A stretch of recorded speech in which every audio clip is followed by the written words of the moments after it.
They say the Han River runs red in winter, but I learned it runs black when the dead won't stay buried. The briefing tent reeked of coffee grounds and cigarette smoke. Colonel Morrison spread the tactical map across the wooden table, his thick fingers tracing the blue line that marked our objective. The Han River. Even on paper, it looked like a wound cutting through the Korean landscape. "Lieutenant Harris," Morrison's voice cut through the morning chill. "Your squad will establish the bridgehead. Cross at 0200 hours, secure the far bank, and hold until the main force arrives at dawn." I nodded, trying to look confident. At 25, I was still the new guy, still the replacement officer who'd earned whispers after Chip Yong-mi. The rumors followed me like shadows, how I'd frozen when the Chinese hit our perimeter, how Sergeant Mills had to push me into action. Whether it was true or not didn't matter anymore. What mattered was proving them wrong. "Opposition?" I asked, studying the map. "Light. Intelligence suggests the enemy pulled back during the night, but stay sharp." Morrison's eyes met mine. "This crossing is critical for the division's advance. Don't let us down. Don't let us down." The words echoed in my skull as I walked toward the assembly point. My breath came out in white puffs, and the ground crunched beneath my boots. January in Korea felt like stepping into a meat locker. My squad was already waiting. 4 men who'd become my responsibility, whether I deserved it or not. Sergeant Bookman stood apart from the others, checking his rifle for the 3rd time. At 38, he was older than most enlisted men, with deep lines around his eyes, and a nervous habit of touching the small wooden cross he wore under his uniform. He'd been in Korea since the beginning, and the war had carved something hollow in his chest. "Morning, Lieutenant," he said without looking up. "Heard we're crossing the Han." "That's right, Sergeant." "Problem?" Bookman's hands stilled on his weapon. "My grandmother was Korean, sir. Before she died, she told me stories about that river. Old stories." I felt heat rise in my cheeks. "We're not here for ghost stories, Bookman." "No, sir. Just saying the locals have their reasons for staying away from certain places." Private Chow sat on an ammunition crate, methodically sharpening his bayonet.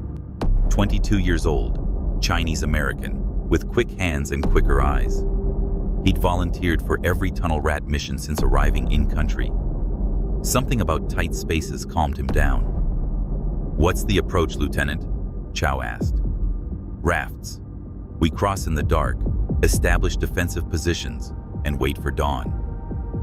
Corporal Dykes laughed, but there was no humor in it. He was our machine gunner, built like a truck and twice as stubborn.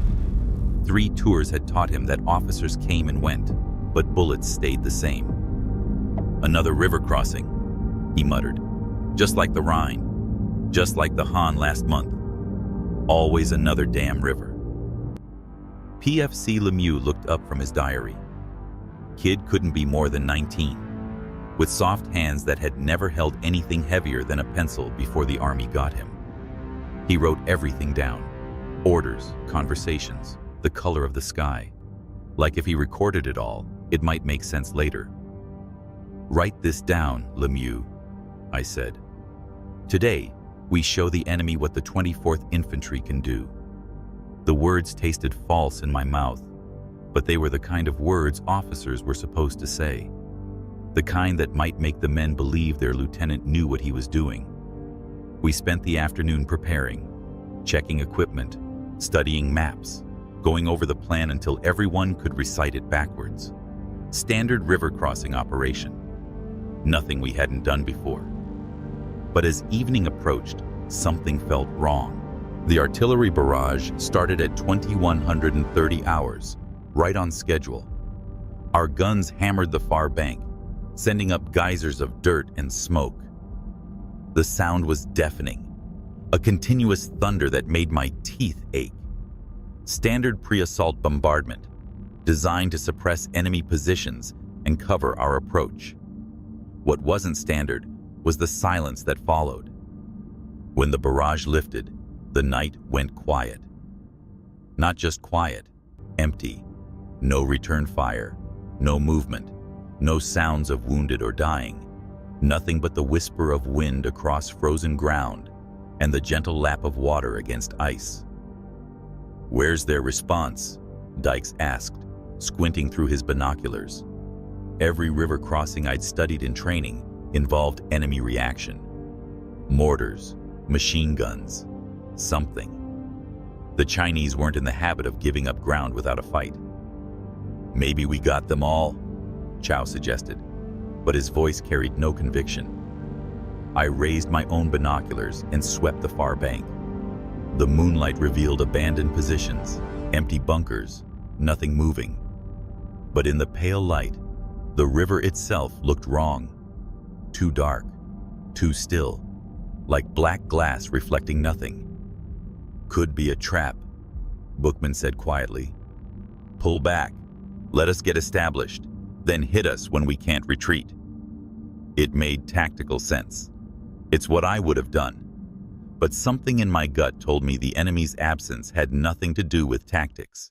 The rafts moved silently across the Han River, carried by a current that felt too warm for January. I'd expected ice, maybe frozen solid enough to walk across. Instead, the water lapped against our makeshift boats with an almost gentle touch, like fingers brushing against wood. We paddled in silence, following standard river crossing protocol. 4 men per raft, weapons ready, eyes scanning both banks. The mist had started rising just as we pushed off, thick tendrils that seemed to follow us across the water.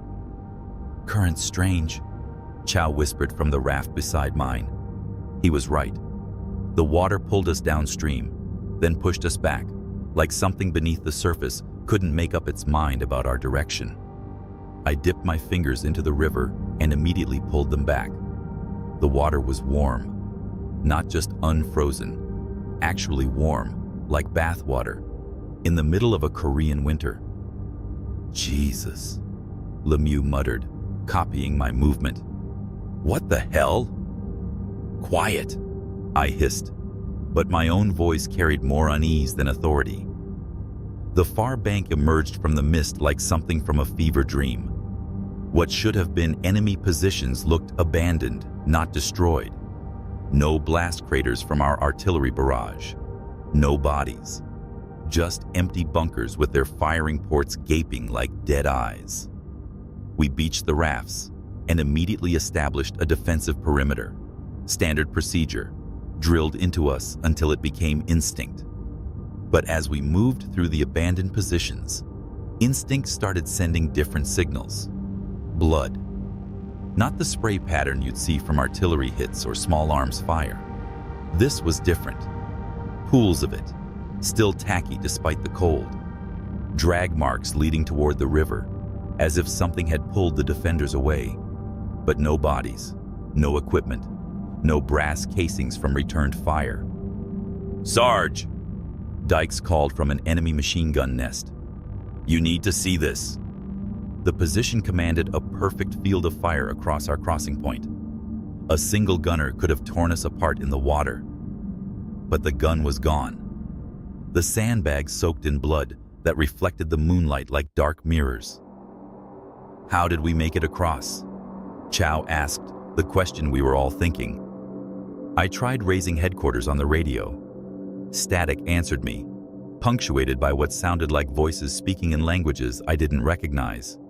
Not Chinese, not Korean, something older. "Atmospheric interference," I told the squad, but the explanation felt hollow. We moved deeper into the abandoned positions, following a network of trenches that led away from the river. Every step took us further from our planned defensive line, but something kept pulling us forward, like following breadcrumbs in a fairy tale, except the trail was made of blood and led into darkness. "Lieutenant," Bookman's voice carried a warning. "We should fall back to the water, set up our perimeter like the plan called for." He was right. We were compromising our mission, chasing ghosts instead of securing the bridgehead.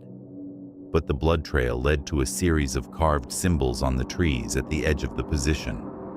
Fresh cuts in the bark, still weeping sap. Not Chinese characters, not Korean Hangul, something else entirely. "What do you make of these?" I asked Bookman. His face went pale in the moonlight. "My grandmother showed me marks like this once, said they were warnings, boundaries that shouldn't be crossed." "Warnings about what?" Before he could answer, Lemieux's voice cut through the night. "Contact, movement by the river." We turned to see shapes moving in the mist where we'd left our rafts. Human shapes, but wrong somehow. Too tall. Moving too smoothly across ground that should have made them stumble. I raised my rifle, trying to get a clear sight picture, but the mist kept shifting. One moment I could see distinct figures. The next, there was nothing but fog and shadow. "Challenge them," I whispered to Chow. "Halt! Identify yourselves." Chow's voice carried across the water. The shapes stopped moving. For a long moment, the night held its breath. Then one of them called back. "Easy, company, don't shoot. We're Americans." The voice was clear, unaccented English. But Easy Company was supposed to be 15 miles south, supporting a different crossing. And something about the voice itself bothered me. Too perfect, like an actor reading lines. "What's your unit designation?" I called back. A pause that lasted too long. Then, 2nd Battalion, 27th Infantry. We got separated from our unit. I felt Bookman's hand on my arm. "Sir," he whispered, "the 27th got pulled back to Seoul 3 days ago. They're not in this sector."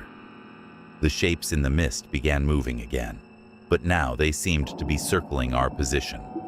Still too indistinct to get a clear shot, but definitely coordinated movement. "Fall back to the trenches," I ordered. "Defensive positions." As we moved, I caught glimpses of the figures through breaks in the fog. They wore American uniforms, carried American weapons, but they moved like predators stalking prey, and their voices when they called out carried no warmth, no recognition. Just perfect mimicry of words without understanding their meaning. We settled into the enemy trenches as the mist thickened around us.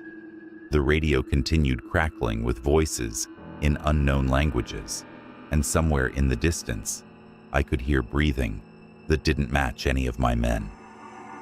The warm water of the Han River lapped against the bank behind us, but crossing back was no longer an option.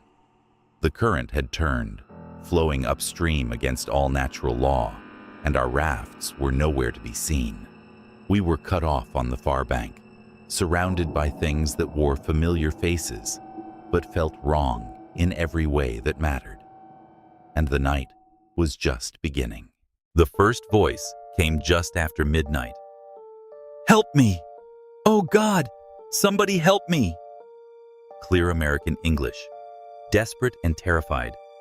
It echoed across the water from somewhere behind us, back toward our own lines. But that was impossible. No Americans should have been on the south bank except us. I pressed the radio handset to my ear, trying to cut through the static. "Base. Actual, this is Bravo 17. Do you have any units in our area of operation?" The static seemed to pulse with a rhythm that didn't match any electronic interference I'd heard before, almost like breathing. When the response finally came, it was fragmented, words cutting in and out like a bad phone connection. "Bravo. Negative. No units. Your sector. Maintain position. Copy. Base actual. Bravo 17 out." But the voice came again, closer this time. "Please. They're all dead. I'm the only one left." Lemieux looked up from his diary, pencil frozen above the page. "Should we respond, sir?" Standard operating procedure said yes. Any American in distress was our responsibility. But something about the voice set my teeth on edge. Too perfect. Too practiced. like someone reading from a script. "Chow," I whispered. "Take point. Investigate, but maintain visual contact with our position." Chow nodded and slipped over the trench wall, moving with the fluid grace that made him perfect for tunnel work. In the mist, he became just another shadow among many. Minutes passed. 5, 10. The voice called out again, but from a different direction now. "I can see lights. Are you Americans? Please help me." "Chow, report," I whispered into my radio. Static answered me. "Chow, come in." More static. But underneath it, I could swear I heard whispering in a language that hurt my ears to process. 20 minutes later, Chow materialized out of the fog like he'd been formed from it. But something was wrong with his movement. He walked too slowly, like a man sleepwalking, and his eyes had a glassy quality that reflected the moonlight. "Report, Private," I said. Chow blinked several times, as if trying to remember where he was. There was no one there, sir. Just fog. But what? I found boot prints, American boots, leading down to the water and then stopping, like whoever made them just walked into the river and disappeared. "How long were you gone?" Chow's brow furrowed. "Gone? I just left. Maybe 5 minutes." I checked my watch. He'd been missing for over an hour. "Chow, it's 01:30 hours. You left at midnight." The confusion on his face was genuine. That's not possible, sir. I remember leaving, walking maybe 50 yards, finding the prints, and coming straight back." Bookman crossed himself. "Missing time," he muttered. "My grandmother told stories about that too. Spirits that steal hours from your life, leave you standing in places you don't remember going." "Enough with the ghost stories," I snapped, but my voice carried less conviction than before. That's when we noticed the symbols. They were carved into the trench walls around us. Fresh cuts in the wood and earth. Symbols that definitely hadn't been there when we'd first taken position. But none of us remembered seeing anyone carve them. None of us remembered the sound of knives working against wood. The same symbols we'd seen on the trees. Warning markers that Bookman claimed were territorial boundaries. "When did these appear?" I asked. 4 blank stares answered me. We'd all been watching, all been alert, but somehow these markings had appeared without any of us noticing. "Maybe they were always there," Lemieux suggested. "Maybe we just didn't see them in the dark." But I'd made a point of examining every inch of these trenches when we'd first occupied them. Standard tactical assessment. These symbols were new. The voice came again, but this time it was different, closer, and it was using our names. "Lieutenant Harris? Sergeant Bookman? Where are you guys?" Ice formed in my stomach. The voice was American, familiar even, but I couldn't place it. It sounded like someone I should know, someone who had every right to be looking for us. "That's Williams," Dykes said suddenly. "From Charlie Company. What's he doing here?" But I knew Charlie Company's roster. There was no Williams. There never had been. "You know a Williams in Charlie Company?" I asked. Dykes' certainty wavered. Yeah, tall guy, from Ohio. We played cards last week." But even as he spoke, confusion clouded his features. Or maybe that was someone else. The fog around us seemed to pulse with each call. "Harris! Bookman!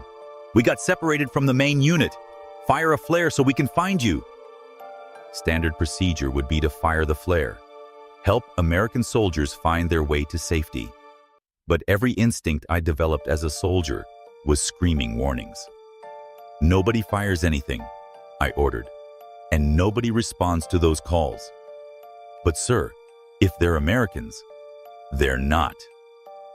The certainty hit me like a physical blow. Whatever's out there, it's not American. As if responding to my words, the voice changed. Still speaking English, still using American military terminology, but the rhythm was wrong now. The inflection was off, like someone who'd learned the language perfectly but had never felt the emotions behind the words. Harris, Bookman, Chow, Dykes, Lemieux. Our names, spoken like a roll call. But there was something hungry in the pronunciation, something that suggested the speaker was tasting each syllable. We know you're there. We can smell your fear. That wasn't something any American soldier would say. That was something else entirely. The radio crackled to life with our own voices. Conversations we'd had earlier, played back with perfect accuracy.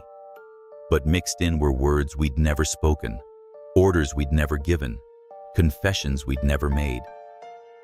I should have died at Chip Yong Ni instead of Mills, came my own voice through the static.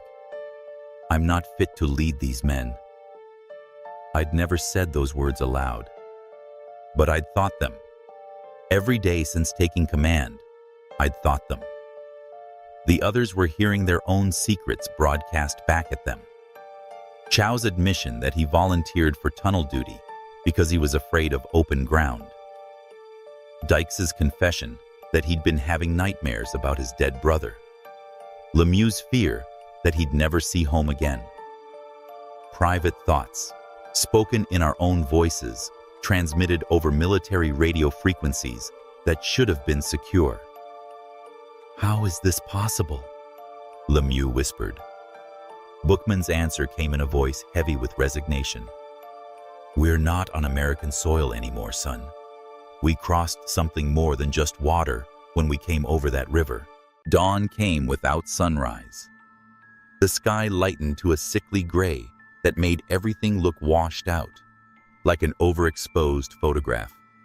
But it gave us enough visibility to see what we'd missed in the darkness. The machine gun nest Dykes had found wasn't just bloody, it was impossible. In daylight, I could see the tactical situation clearly. The position commanded perfect fields of fire across our entire crossing point.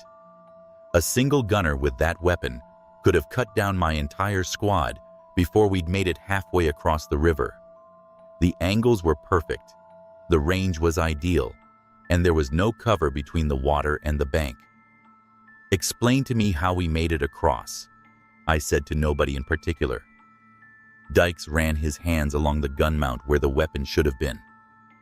This position was manned when we crossed, had to be. Look at this. He was right. The sandbags were still arranged for active combat. Ammunition boxes were stacked within easy reach. Personal gear was scattered around the position.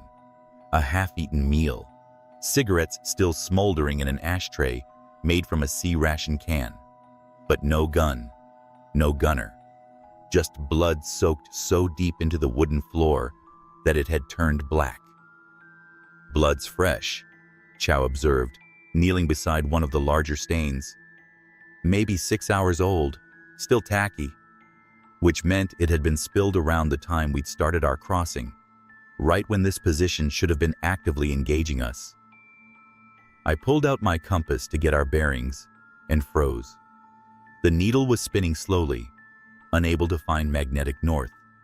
As I watched, it made 3 complete rotations before settling on what should have been due west. Equipment malfunction, I muttered, but I tried Bookman's compass with the same result, and Chow's. All of our navigation equipment was giving us impossible readings. The radio was worse. When I tried to raise headquarters, the static resolved into what sounded like combat reports, but not from any unit I recognized, and not from any war I'd fought in. Tiger tanks advancing on our position. Need immediate artillery support on grid reference. Japanese infantry infiltrating from the north. Estimate company strength.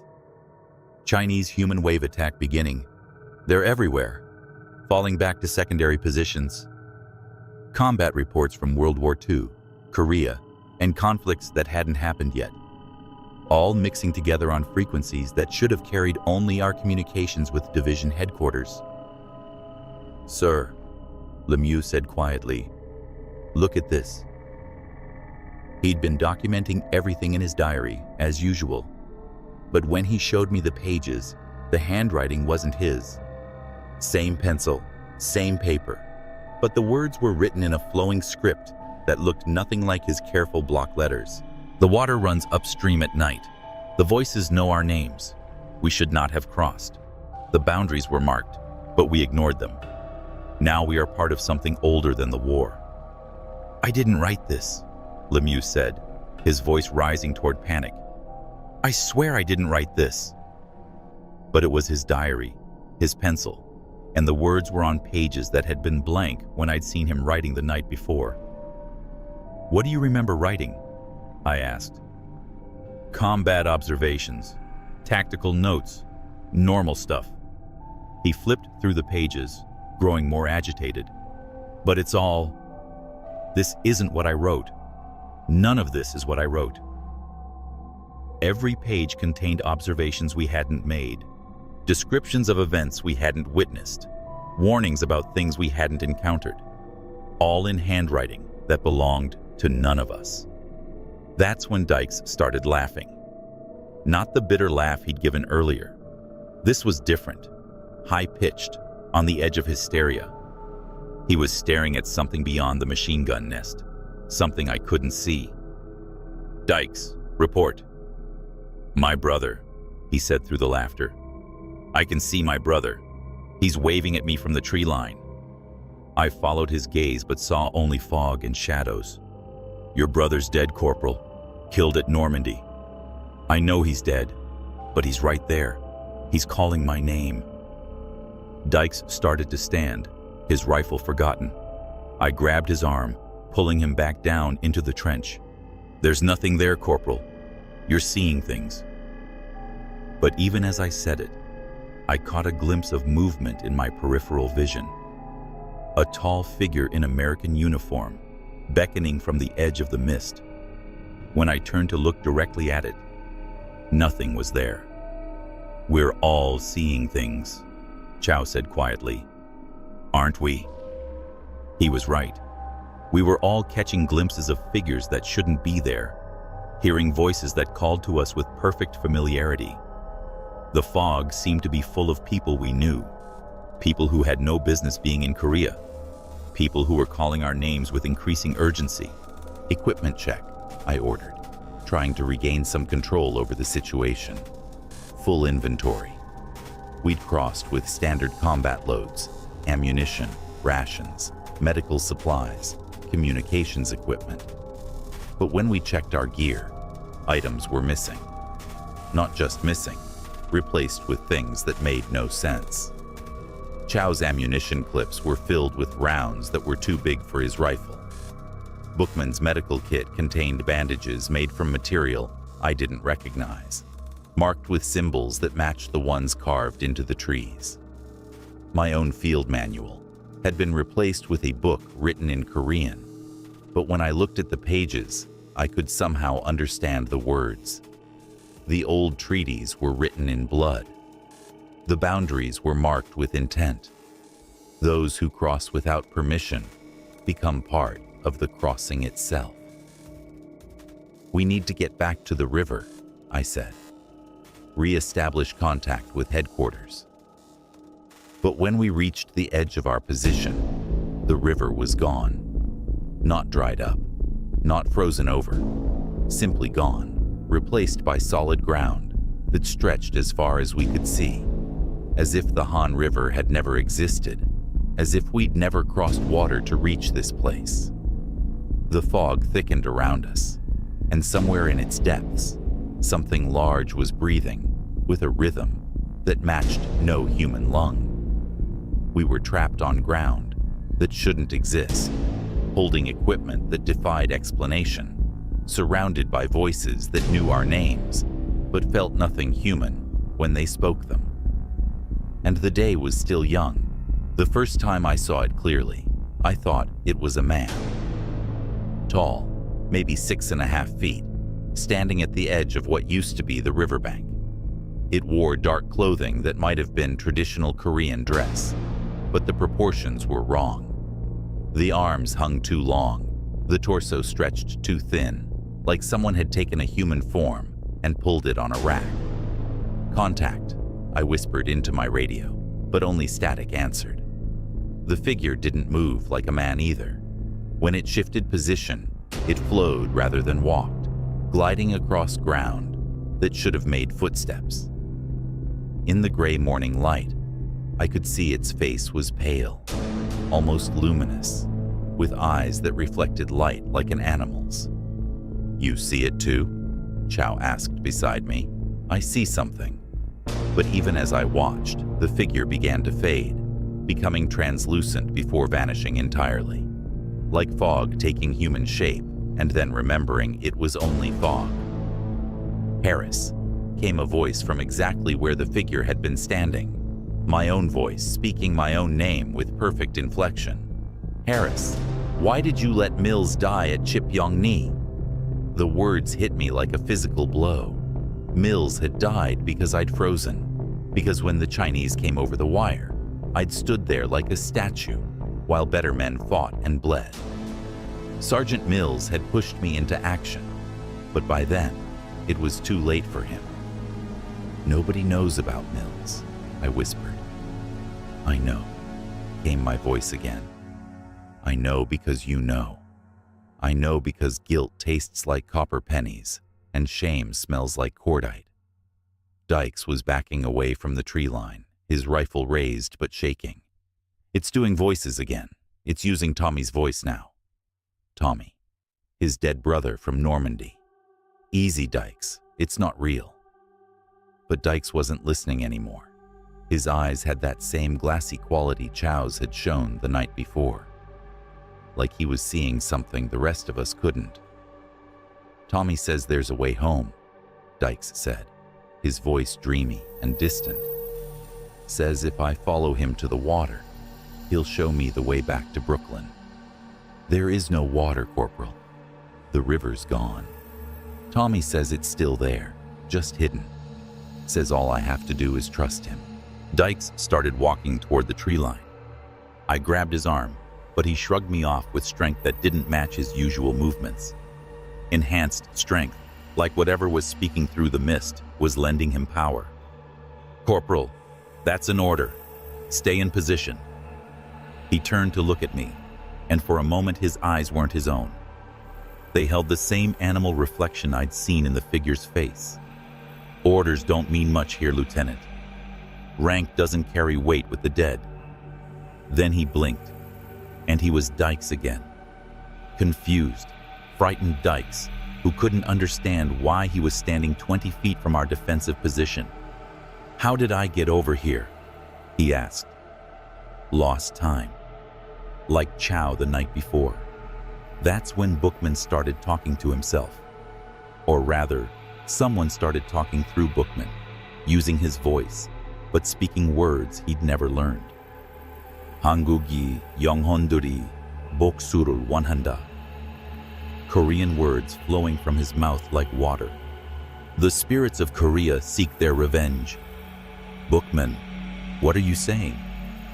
His eyes focused on me, but there was recognition of something else in them, something old and patient and infinitely angry.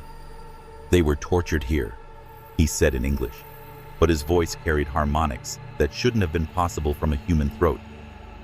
"During the occupation, Japanese soldiers used this crossing point to transport prisoners, men who would never be seen again." "You don't speak Korean, Sergeant." "I do now. She taught me."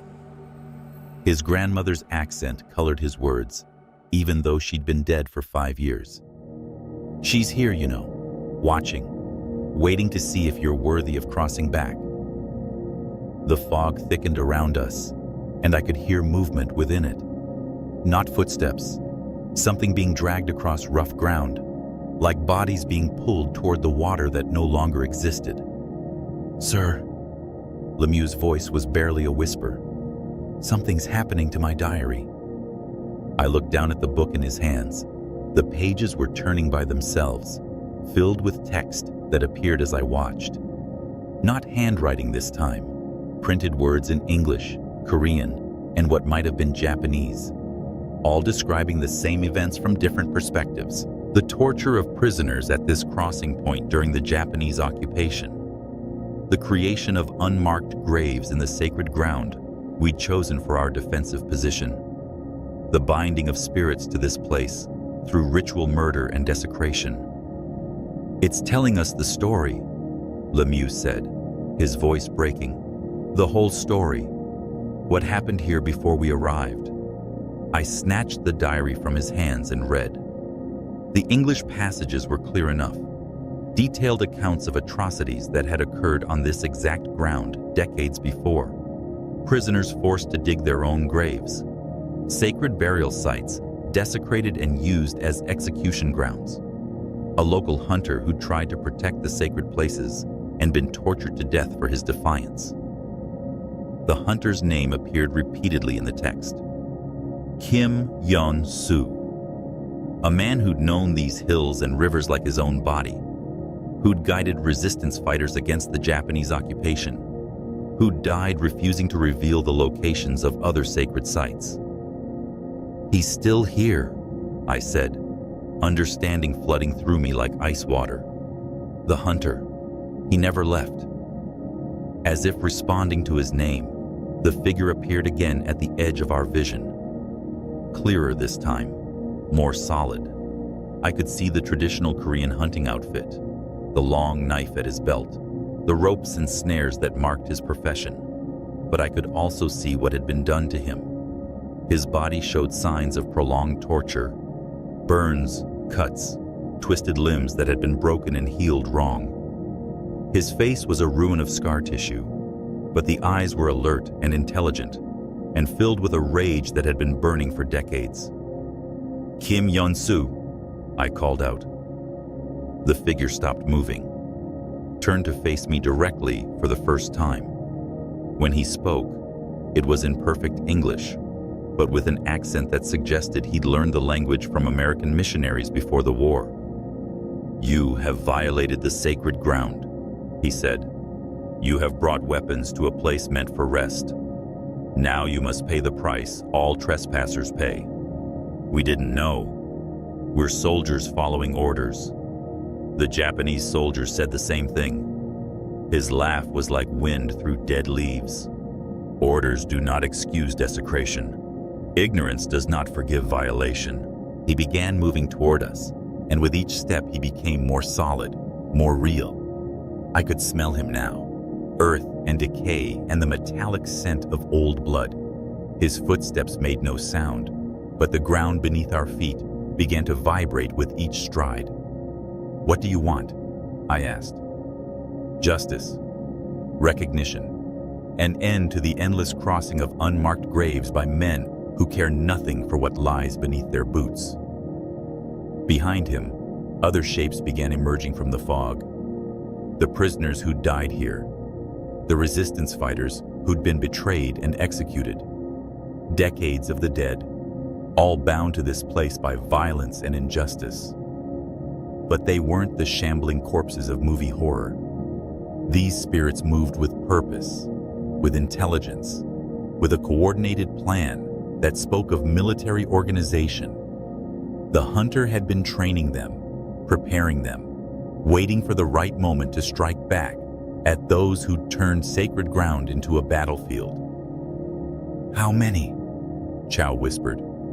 I tried to count, but the numbers kept shifting. Dozens, maybe hundreds, all focused on our small squad with the intensity of predators who'd finally cornered their prey.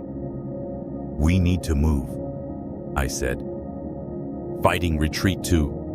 "There is nowhere to retreat to," the hunter interrupted. "The boundaries have been closed. The crossing has been sealed.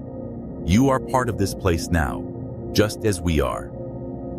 He was right. When I looked back toward where the river should have been, there was only solid ground stretching to the horizon. No water, no way back to our own lines. We were trapped on an island of haunted earth with spirits who had every reason to hate living soldiers. The hunter raised his hand, and the other spirits began moving toward us in perfect coordination. Not a mob, but a military unit executing a planned assault. "Defensive positions," I ordered, but my voice carried no conviction. How do you fight enemies who've been dead for decades? How do you kill something that's already been killed multiple times over? The hunter smiled, revealing teeth that had been filed to points during his torture. "Now you will learn what your kind taught us about crossing boundaries without permission." They came at us like smoke given form and malice. The first attack wasn't physical.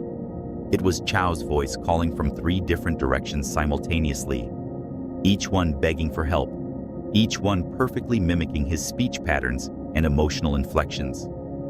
"Lieutenant, they got me. I'm hit bad. Harris, over here. I found a way out. Sir, the radio's working. I made contact with headquarters." 3 different emergencies, 3 different directions, each one tugging at my instincts to help my men. But Chow was right beside me in the trench, his face pale with terror as he listened to his own voice being used against us. "Don't listen," I ordered. "Whatever you hear, whatever they promise, it's not real." But even as I spoke, I could feel my own resolve wavering, because mixed in with Chow's voice were others. Sergeant Mills from Chipyong-ni, calling my name with disappointment. My father, asking why I'd abandoned my responsibility to my men. Voices from my past, perfectly reproduced, but twisted with malice. "The psychology is simple," Bookman said, but his voice carried that harmonic quality again, like multiple people speaking through his throat. "Guilt makes excellent bait. Shame is an excellent hook. You've been carrying both since Chipyong-ni." "Shut up, Sergeant. I'm not speaking, sir. Haven't said a word in the last 5 minutes." I looked at him. His mouth was closed, had been closed, but his voice continued speaking words that came from somewhere else. The hunter learned interrogation techniques from his Japanese captors. Pain of the body, yes, but pain of the spirit is more effective. Make a man doubt himself, and he'll destroy himself without any external help required. The hunter materialized behind Bookman, close enough that I could see the details of his torture scars. Burns from cigarettes and heated metal. Cuts that had been made slowly, precisely, designed to cause maximum pain without killing quickly. "Your sergeant understands," the hunter said.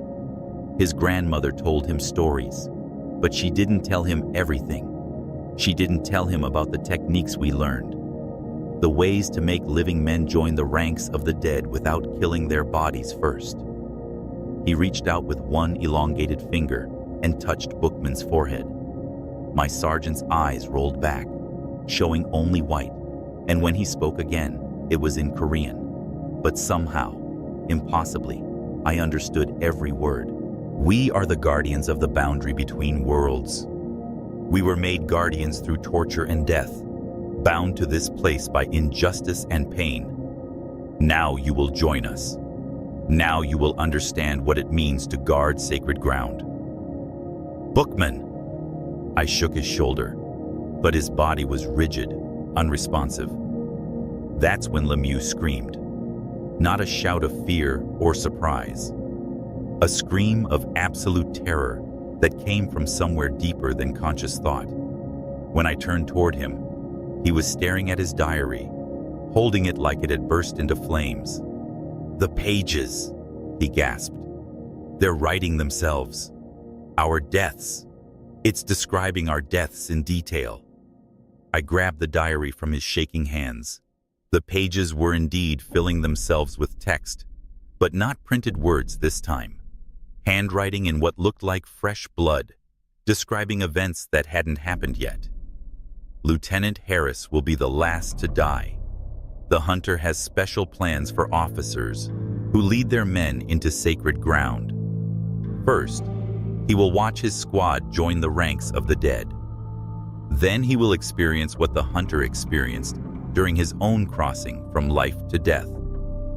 The description that followed was detailed, methodical, clinical, like a medical textbook written by someone with an intimate knowledge of human anatomy and an artistic appreciation for suffering. "It's not real," I said, but my voice shook. "Future events, possibilities, not certainties." But even as I spoke, I could see movement in my peripheral vision. Dykes was walking away from our position again, his rifle abandoned, his movements that same dreamy quality we'd seen before. "Dykes, get back here!" He turned to look at me, but his face wasn't his own anymore. The features were Dykes, but the expression belonged to someone else. Someone younger, wearing a uniform from a different war. "Hello, Johnny," he said in a Brooklyn accent that wasn't quite right. "Miss me?" "Tommy," his dead brother, speaking through Dykes' mouth. "You're not Tommy," I called back. "Tommy died at Normandy." "I did die at Normandy. Took 3 days, stomach wound, no medic, calling for Johnny until my voice gave out." The thing wearing Dykes' face smiled with cruel satisfaction. "But I'm here now. We're all here now. Everyone who ever died, calling for help that never came." Dykes, or the thing controlling him, began walking toward the tree line where more spirits waited. I could see them now, dozens of figures in various uniforms from various wars. American, Japanese, Korean, Chinese, all united in death, all focused on us with predatory intensity. "The hunter collects soldiers," Bookman said in his own voice, though his eyes remained white. "Every army that's crossed this ground has left him recruits. Soon you'll understand the honor of joining such an elite unit." I raised my rifle, trying to get a sight picture on the hunter, but every time I thought I had him lined up, he shifted position without seeming to move, like trying to shoot smoke that occasionally took human form. "You can't kill what's already dead," came Chow's voice from behind me. I spun around. Chow was still in the trench beside me, but his mouth wasn't moving. The voice was coming from everywhere and nowhere, surrounding us like an audio hallucination. "But you can join what's already dead. Much easier transition, less painful than the alternative." The alternative. I thought about the diary's description of my planned death and felt sweat break out despite the cold. "What do you want?" I called out to the hunter. "What will it take for you to let us go?" The hunter materialized directly in front of me, close enough that I could have reached out and touched him. This close, I could see that his traditional Korean clothing was actually made from human skin, tanned and stitched with sinew. His hunting tools weren't wood and metal, but bone and cartilage carved into functional shapes. "Let you go?" His laugh was like wind through a graveyard. "You don't understand. There is no letting go. There is only crossing. You crossed into our territory without permission. Now you complete the crossing, all the way across. From life to death. From trespasser to guardian. From violator to protector. From living soldier to eternal sentry." His scarred face showed what might have been sympathy. "The transition is painful, but the purpose is noble. You will help ensure that no more armies desecrate sacred ground." Behind him, I could see the spirits of dead soldiers taking positions around our trench. Professional military movement, coordinated and disciplined. They weren't mindless undead. They were a military unit under the command of a hunter who'd learned tactics from decades of observing armies. "How many?" I asked. "How many armies have crossed this ground in the last century?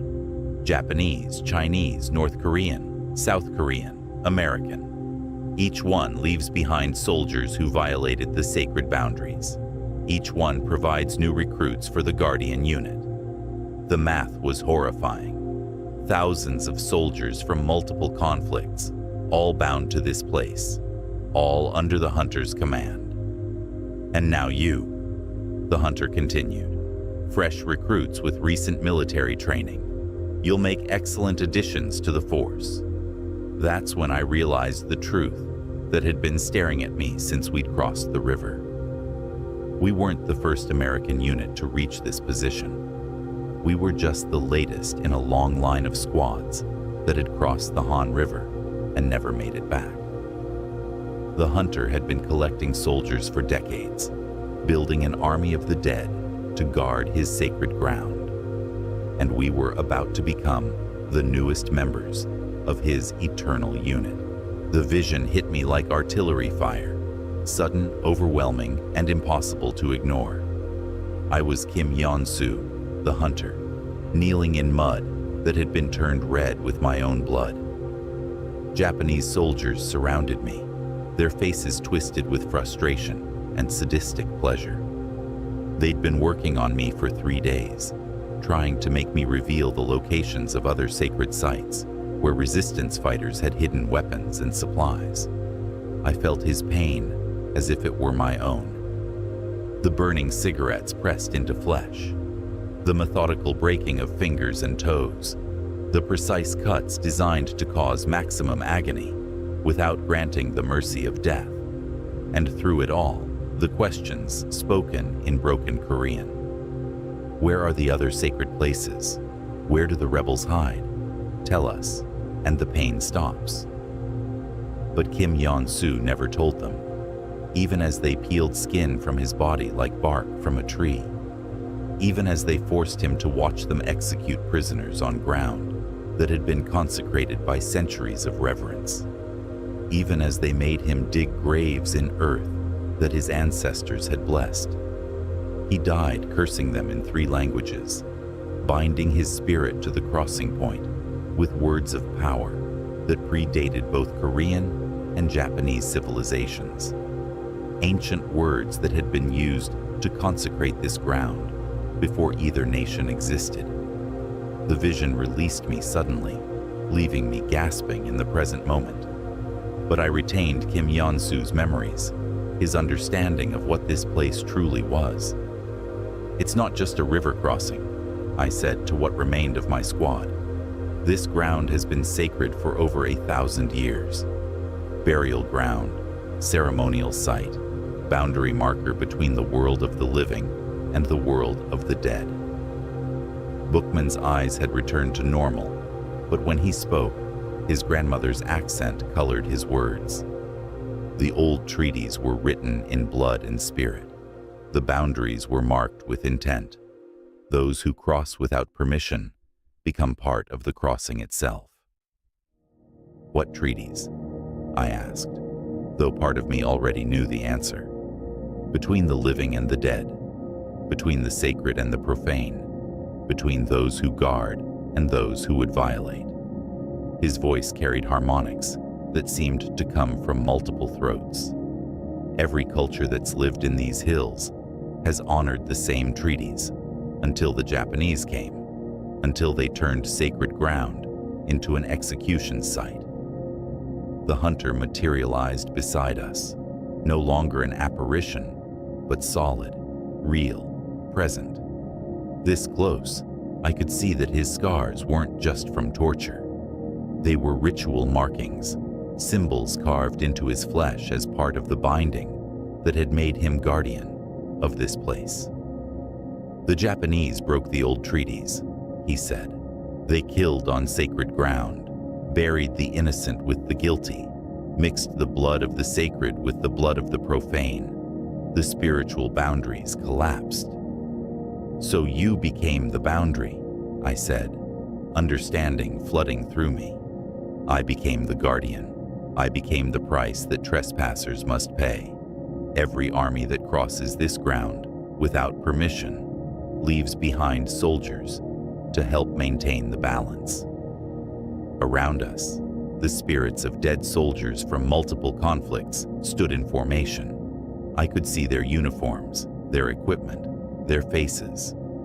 Japanese soldiers from the Second World War, Chinese and Korean troops from the current conflict, and scattered among them, American uniforms. GIs who'd crossed this ground before us and never made it back to their lines. "How many American units?" I asked. "Yours will be the 7th. The hunter's scarred face showed what might have been regret. Each one sent to establish a bridgehead, each one crossing at night under artillery cover, each one disappearing without explanation. The pattern was clear now. This wasn't a random supernatural encounter. It was a systematic collection operation. The hunter had been using the war itself to gather recruits, manipulating tactical situations to draw soldiers onto sacred ground. "The radio transmissions," I said, "the perfect mimicry of our voices. You've been learning from each unit that crosses, learning tactics, learning language, learning the chain of command and communication protocols." He gestured toward the assembled spirits. "They teach me, and I teach them.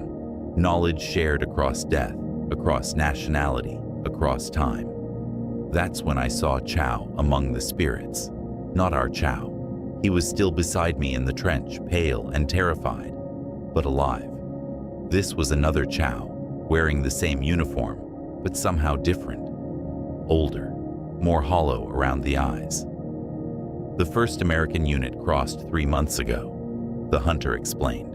"Private Chow was a tunnel specialist then, too. Very useful skills for guarding underground approaches to sacred sites." The spirit Chow nodded at us with recognition, but no warmth. "The transition is easier if you don't fight it," he said in our Chow's exact voice. "Resistance only makes the binding more painful." Our Chow whimpered beside me. "That's not me. That can't be me." "It will be you," the spirit Chow replied. "Time works differently here. Past and future converge on sacred ground. I am what you will become. You are what I once was." I looked around at the other spirits and began recognizing faces. Different versions of Bookman, Dykes, Lemieux, all from units that had crossed before us. All bound to this place, all serving as guardians under the hunter's command. "How many times?" I asked. "How many times have we crossed this river?" "This is the first time for your consciousness," the hunter said. "But your spirits have been here before. The sacred ground calls to certain souls across multiple lifetimes. You were always meant to be guardians. The war simply provided the mechanism." The implications hit me like a physical blow. We hadn't stumbled into a supernatural trap. We'd been drawn here by forces that transcended individual existence. Souls recycling through different lifetimes, always ending up at the same crossing point, always joining the same eternal mission. "The cowardice at Chipyongni," I said, understanding finally dawning. My hesitation, my fear, that was my soul recognizing its true calling. I wasn't meant to be a combat leader. I was meant to be a guardian. The hunter nodded approvingly. "You begin to understand. The living world creates soldiers. The sacred ground creates guardians. Both serve necessary functions." Around us, the assembled spirits began to change. Their military uniforms faded, replaced by traditional Korean clothing similar to the hunters. Their modern weapons dissolved, replaced by hunting tools and ceremonial implements. They were transforming from soldiers of various armies into something older, more fundamental, guardians of sacred ground. "The choice is simple," the hunter continued. "Accept your true nature willingly, and the transition will be swift. Fight against it, and experience what I experienced during my own crossing." I looked at my men, my remaining men. Bookman was already showing signs of transformation, his modern uniform flickering between military fatigues and traditional Korean dress. Lemieux was staring at his diary, watching as the pages filled themselves with text written in languages he'd never learned, but somehow understood. Only Dykes seemed unchanged, but that was because he was no longer present. The thing wearing his face was his brother Tommy, grinning with malicious satisfaction. "Johnny always was the stubborn one," Tommy said. "Took 3 days for him to die at Normandy because he wouldn't accept that his time was up. Same stubbornness that'll make his transition here more interesting." I raised my rifle, pointing it at the hunter. "What if I refuse? What if I choose to fight?" The hunter's scarred face showed genuine curiosity. "Then you become a cautionary tale instead of a guardian. Your pain becomes an example to future trespassers. Your suffering becomes part of the boundary itself. And my men will complete their transitions with or without your cooperation. But their process will be gentler if you accept your role as their leader in death as well as life." The choice was impossible. Accept damnation willingly, or condemn my men to torture while achieving the same result. But as I stood there with my rifle trained on an enemy I couldn't kill, I realized something the hunter hadn't expected. I was still thinking like a soldier instead of thinking like a victim. "There's a third option," I said. The hunter's eyes narrowed. "What third option?" "Military leadership isn't just about following orders. It's about finding solutions when no good options exist." I kept my rifle trained on him while speaking to my men. "Bookman, Lemieux, remember your training. Remember why we came here." "To establish a bridgehead," Bookman said automatically. "Exactly. To create a crossing point for our forces, not to be stopped by enemy resistance, no matter what form that resistance takes." I could see understanding beginning to dawn in their eyes. We were still soldiers, even here, even surrounded by the supernatural. Our mission parameters hadn't changed just because our enemy wasn't human. "The spiritual boundary works both ways," I continued, addressing the hunter directly. "You're bound to this ground just as completely as you want to bind us. You can't leave. You can't pursue. You can only defend." The hunter's confidence flickered for the first time. "You cannot escape sacred ground once you've violated it." "We're not trying to escape. We're trying to complete our mission." I raised my voice, calling out to the assembled spirits in the command tone I'd learned at officer candidate school. "All personnel, attention. You are soldiers first, regardless of nationality or time of service. Remember your oaths. Remember your duty to protect the innocent." The spirits hesitated, confusion rippling through their ranks. They'd been soldiers before they'd been guardians. Military discipline ran deeper than supernatural binding. "The sacred ground has been used as a battlefield for decades," I continued. "Every conflict, every violation, every desecration has weakened its spiritual integrity. You're not guarding sacred ground anymore. You're guarding a wound that won't heal." The hunter snarled, his facade of civilized negotiation dropping away. "Silence. You understand nothing. I understand that you've become part of the problem instead of part of the solution. You've turned sacred ground into a collection point for dead soldiers. You've made it a weapon instead of a sanctuary." The truth of it resonated through the assembled spirits. I could see doubt in their faces, recognition of what they'd become versus what they'd intended to be. "The only way to restore the sacred ground is to stop the cycle," I said. "No more collections, no more binding. Let the dead rest, and let the living pass." The hunter lunged at me with inhuman speed, but I was ready.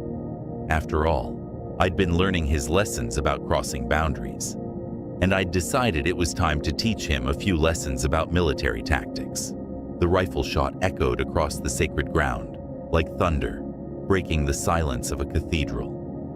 But I hadn't pulled the trigger. The hunter staggered backward, a look of genuine surprise crossing his scarred features. Behind him, the spirit of the first American Chow, lowered a rifle that shouldn't have been able to affect the supernatural. Military discipline runs deeper than death, the Spirit Chow said in our Chow's voice. And some orders transcend the boundaries between worlds. The assembled spirits were turning on their commander. Decades of military training, buried beneath supernatural binding, were reasserting themselves. Japanese soldiers stood with Korean resistance fighters.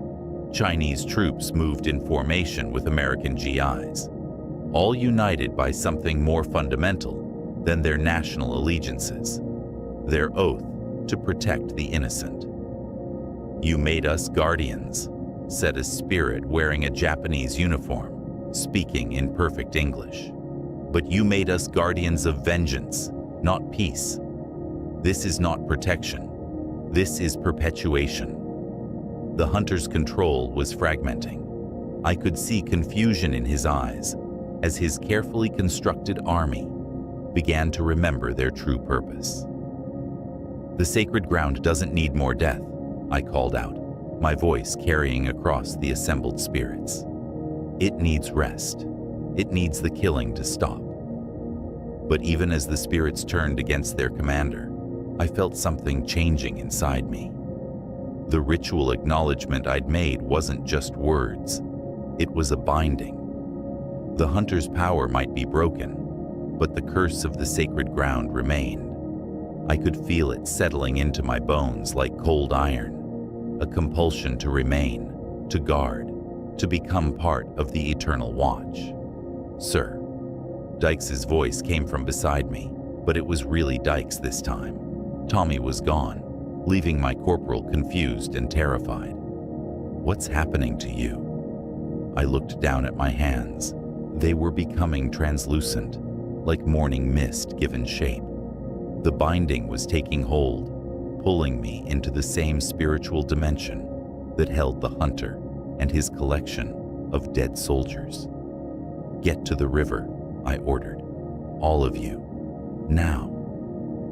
"We're not leaving you behind," Lemieux said, his diary clutched against his chest like a shield. "That's an order, soldier." I put all the authority I could muster into my voice. "The crossing is open. The spirits are distracted. Get back to our lines and report what happened here." They hesitated, and I knew they could see what was happening to me. How I was fading, becoming something between the living and the dead. "Tell them the bridgehead is secured," I said. "Tell them the crossing is safe for the main force." It was true in a way. The hunter's control was broken. The spirits were remembering their humanity. The sacred ground might finally know peace. But someone had to stay. Someone had to make sure the binding held. Someone had to accept the price of leadership when the mission demanded everything.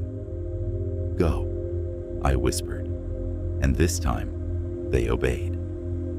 I watched my remaining men disappear into the mist, heading for a river that would carry them back to the world of the living. Behind me, the assembled spirits were dispersing, finally free to find whatever peace awaited them beyond the boundaries of sacred ground. The hunter stood alone now, his power broken, his army disbanded. He looked at me with something that might have been gratitude. "You understand now," he said, "the price of crossing certain boundaries." I nodded. I understood perfectly. Some rivers you cross alone. February 15th, 1995. Seoul, South Korea. The hotel room smelled like old cigarettes and disappointment. I'd been coming back every winter for 44 years, drawn by a compulsion I couldn't explain to anyone who hadn't been there. The official records were classified, of course. Mission failure. Personnel lost to enemy action. Surviving members treated for combat stress disorder and transferred to different units. Standard procedure for incidents that didn't fit the acceptable parameters of warfare. Dykes had lasted 6 months before drinking himself to last breath in a bar in Oakland. Lemieux made it through 2 years before stepping in front of a truck in Detroit. Both died ruled accidental, but I knew better. Some crossings leave marks that time can't heal. I opened my laptop and began typing the same report I'd been writing for decades. Variations on the truth, attempts to warn others, stories disguised as fiction because nobody would believe the reality. The cursor blinked on the screen like a heartbeat. They say the Han River runs red in winter, but I learned it runs black when the dead won't stay buried. My fingers moved across the keys with practiced ease, telling the story again. The crossing, the hunter, the sacred ground that demanded its price.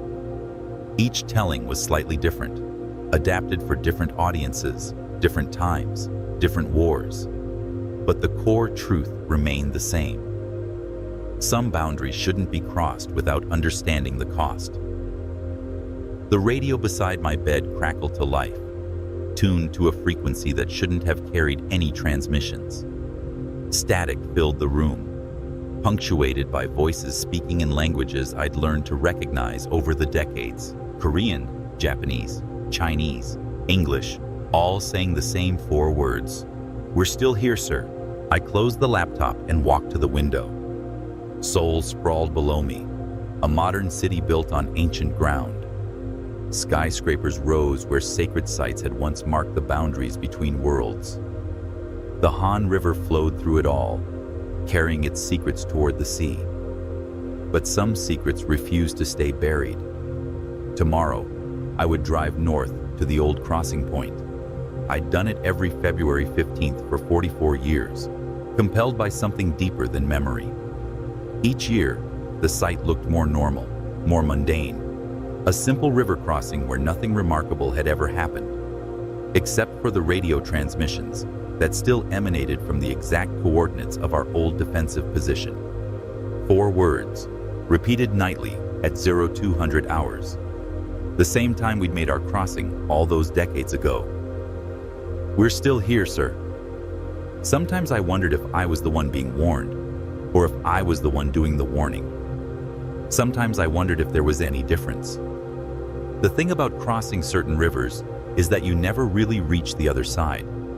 Part of you remains forever in the water, flowing between what was and what might have been. Leadership isn't just about bringing your men home. Sometimes it's about making sure they stay there. I turned off the radio and tried to sleep, knowing that tomorrow I would make the crossing again. Not physically. Those days were long past, but spiritually, emotionally, carrying the weight of command across decades and dimensions. Some battles never truly end. Some crossings change you forever. And some prices are worth paying, even when you're the only one left to remember why. The thing about crossing certain rivers is that you never really reach the other side. Not completely. Lieutenant Harris learned that some crossings change you forever, and some commands echo across decades. If this story made you think about the invisible lines we cross in life, share your thoughts below. And remember to subscribe, because every week we explore the spaces between what's documented and what's true. The stories that live in the margins of official reports, where the real battles are often fought and won, or lost.